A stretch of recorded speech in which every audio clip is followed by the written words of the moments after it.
This could potentially be the best news you hear all day.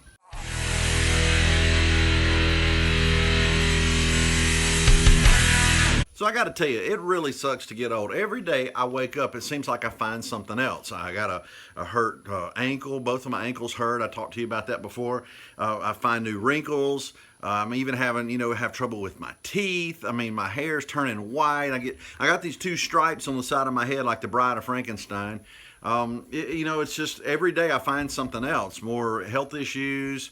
More blood work needs to be checked for this or for that. All these things that come from this body aging and slowly, very slowly, beginning to shut down.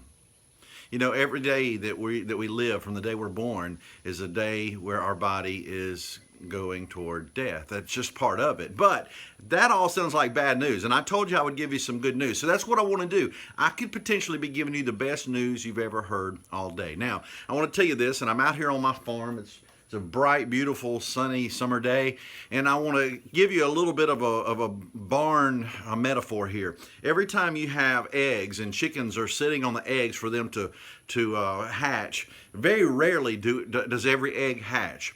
You'll have some eggs that hatch into beautiful little chicks. You have some eggs that over the time that they're being sat on, they don't even look right. They begin to darken. They begin to get little fine cracks in them. If they ever do open up, or even after the other chicks are hatched, these eggs, you find out soon that they're rotten. On the inside, it's a putrid, nasty mess because those eggs were never fertile. They never had life placed inside of them. That's kind of what happens to this old body.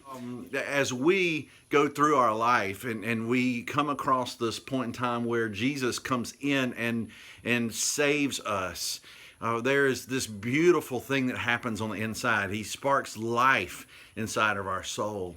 And the Bible puts it like this. I want to read this to you, and I just find this passage of Scripture to be beautiful. It's Romans chapter 8. I'm going to look at verse 9 through, let's say, 11. It says, "But you're not controlled by your sinful nature. You are now controlled by the Spirit. And if you have the Spirit of God living inside of you," and remember that those who do not have the Spirit of Christ living in them are not Christians at all.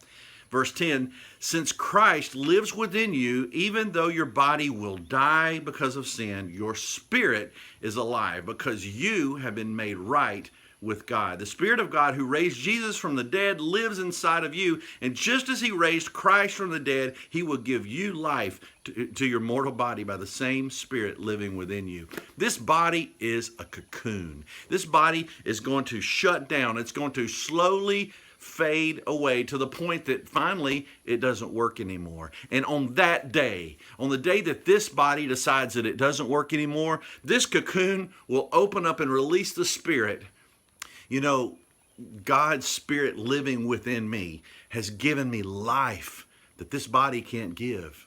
There are a lot of people that are walking around every day, and I see them every day, and they're like the walking dead. They're walking, they're living, they're performing tasks, they're doing things that they think they should be doing, but on the inside, they're that egg that is rotten and putrid because they do not have the Spirit of the living God within them. I want to encourage you today, if you're a Christian, and this podcast is mainly aimed at Christians, don't get discouraged by what you see in your body. Don't get discouraged as you fight battles of weight, battles of health, battles of vision that's going out, hearing loss, all of the things, mind getting to where you forget things. Don't be upset about these things as your body begins to slowly age. That's part of life. But it's also that cocoon where that life within you one day will break free. God is performing a miracle in your life. He is bringing you to a place, and He's going to do something special with you that you cannot justify with the words that come out of a human's lips. It can't be done. God bless you. Let's go out and let's tell others about what He's doing. Let's go try to explain to other people why we have the hope that we have. Let's try to give an answer that will help them to understand that even though I may be broken down, even though you may see what looks like I'm in pain, I have hope, I have joy, and I want to give them heaven.